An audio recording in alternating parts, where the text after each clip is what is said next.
Thirrja e shpirtrave, ose kufiri I të vdekurve. Kush nga ju ka dëgjuar për ayahuasca? Keni dëgjuar ndonjëherë? Është një bimë halucinogjene, e cila rritet në Amerikën Latine.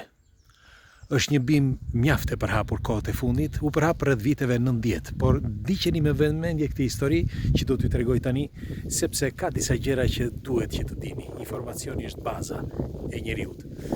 Në vitin 1990, një zotëri I quajtur Carlo, një mik, shkoi në veri të Italisë. Ai sapo kishte humbur nënën e tij. Sepse në veri të Italisë dëgjonte që ose kishte dëgjuar që ai aty mund të thërriste shpirtat e të vdekurve. Sepse I mungonte kaq shumë, ishte djalë I ri në atë kohë dhe ai dëshironte që të shikonte nënën e tij një herë. Dhe kaq. Asgjë më tepër. U mundua shumë, shkoi kudo. Madje shkoi edhe në Nepal, por nuk mundi. Dhe pas viteve 1990, ai shkoi tek shamanët, pranë Tampikos. Aty takoi një zotëri që I mori shumë para, por në fund nuk I zgjidhi gjë. Si përfundim arriti që të gjente shamanin e duhur, sepse disa janë edhe sharlatan. Pas I gjeti shamanin, shamani I bëri një rit me një barishte e quajtur ayahuasca. Ayahuasca, siç ju thash, deri në atë kohë nuk njihej, por ayahuasca njihet që nga kohrat e lashta, si një bimë halucinogjene. Bile UNESCO nga viti 2014 deri në 2016 punoi me disa studiues për të kuptuar efektet që ka ayahuasca. Dhe dolën me të vërtet, magjepsëse, sepse nga ajo kohë filloi që të përdoret kjo bimë shumë misterioze. Siç u thash, sot ajo cilësohet jo drogë, por cilësohet si një bimë halucinogjene dhe ajo mund të përdoret nga njerëz, bile tani ka filluar që të përdoret në masë të gjerë. Por pyetja ime është si e njihnin këta këto fiset e lashta aborigjene një bimë të tillë. Tani çfarë bën kjo bimë? Sipas gjasave, ashtu siç ju përmenda edhe në fillim, kjo bimë të fut në një tjetër dimension, në një tjetër botë. Pa e kuptuar ti flet me të vdekurit ose komunikon me të vdekurit. E di që duken si fantazi, por ja që është reale. Dhe ndodh pothuajse për ditë, të gjithë ata që dëshirojnë që të flasin me një botë tjetër, me qenie apo me njerëz që nuk ekzistojnë në këtë botë, futen dhe përdorin këtë lloj halucinogjeni. Pra, tymin e ayahuascës. Bile tymi I ayahuascës qëndron deri në 15 ose 20 minuta, nëse ti e thith tymin. Por ka disa shaman që ata edhe e përtypin gjethet e saj ose edhe kërcellin në mënyrë që të rri sa më gjatë në trup dhe rri deri në 2 apo 3 orë. Bile ka patur raste që këta me anë të këtij riti, këta kanë zgjidhur edhe problemet, por ka patur edhe raste që kanë vdekur, sepse varet se si është trupi, si gjen trupi në atë moment dhe kombinimet që mund të ketë trupi me ato çka ka ngrënë gjatë asaj ditës. Por jo vetëm kaq, sepse mund të krijojë edhe probleme të tjera, jo vetëm psiqike, por edhe trupore.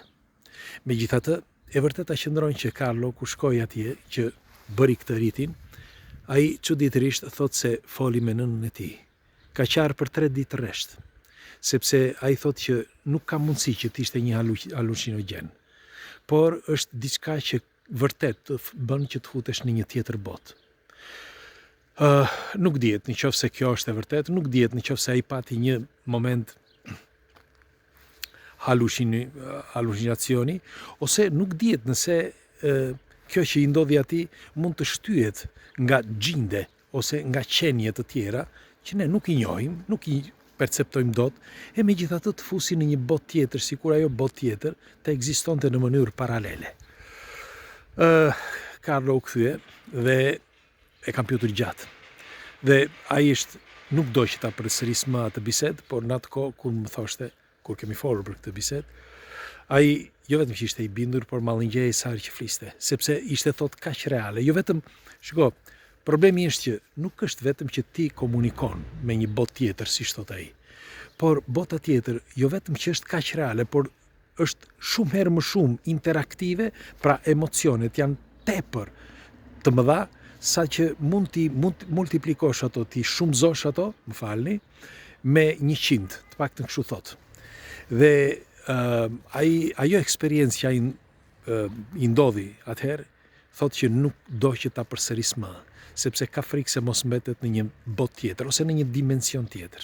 Në fakt këtë lloj bime e quajnë vendasit, pra të gjitha Amerika Latine, e quajnë bima e të vdekurve, ose kufiri i të vdekurve, ose thirrja e të vdekurve, sepse në momentin që ata futen në një linjë të tillë, pra në një dimension të tillë me anë të tymit të saj, ose me anë të, si që thash më përpare që e përtypin, nuk dihet se si, por hynë vërtet në një dimension tjetër dhe komunikojnë me shpirtra dhe me qenje që nuk ekzistojnë në këtë botë.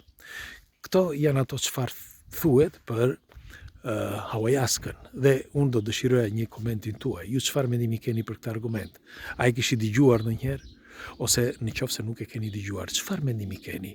Mundet që të ekzistojë një botë paralele që për ne ose për senset tona është e pa kuptueshme dhe e pa perceptueshme, dhe që i gjenden gjithandej çelësa, si për shembull ky, një çelës që i hap mendjen trurit. Duhet të dini që në përdorimi i kësaj i këtij bari ka një domethënie precize, sepse është zbuluar nga shkenca që prodhon truri, pra ajo ka një substancë atë që prodhon truri gjatë momentit REM. E dëgjuat mirë. Pra truri prodhon një lloj substance gjatë momentit REM që prodhohet nga gjëndra pineale dhe është e njëjta substancë që gjendet në këtë halucinogen. Dhe çudia është që si ka mundësi që të fusi në një dimension tjetër, ashtu siç na fut në dimension tjetër gjatë gjumit, momenti REM. Pres komentet tuaja. Ju përqafoj dhe të mbani mend që bota që ne e njohim shumë pak. E njohim aq pak sa që ne jemi kaq egoist sa na duket sikur njohim gjithçka. Mirëpo njeriu mbetet ende në klasë të parë të asaj që gjendet atje jashtë, sepse, siç e kemi thënë, ne nuk jemi gjë tjetër veç se një copëz e vogël e mendjes së madhe. Dhe nëse ajo është një mendje kaq e madhe, pra që ka një pafundësi gjërash, fshihen po aq një pafundësi informacionesh, një pafundësi trukesh apo sekretesh, që ne nuk mund t'i zbulojmë dot të gjitha, por dal nga dal disa prej tyre duke i zbuluar kuptojmë të paktën jetën në të cilën jetojmë dhe kuptojmë që ne jemi më pak se çka ne besojmë. Pra, të qenurit njeri nuk do të thotë që je gjithçka, po je një pjesës e vogël e një krijuesi të madh, që ka krijuar çdo gjë perfekte në mënyrë fantastike dhe të ka lënë porta aty këtu që ti mund t'i hapësh ato porta. Nëse kthesh mbrapa, atëherë duhet dish që ke marrë disa informacione të rëndësishme që të kanë ndihmuar. Ndihmon jo vetëm veten tënde, por edhe njerëzit. Ju uroj një ditë të këndshme. Ju përqafoj.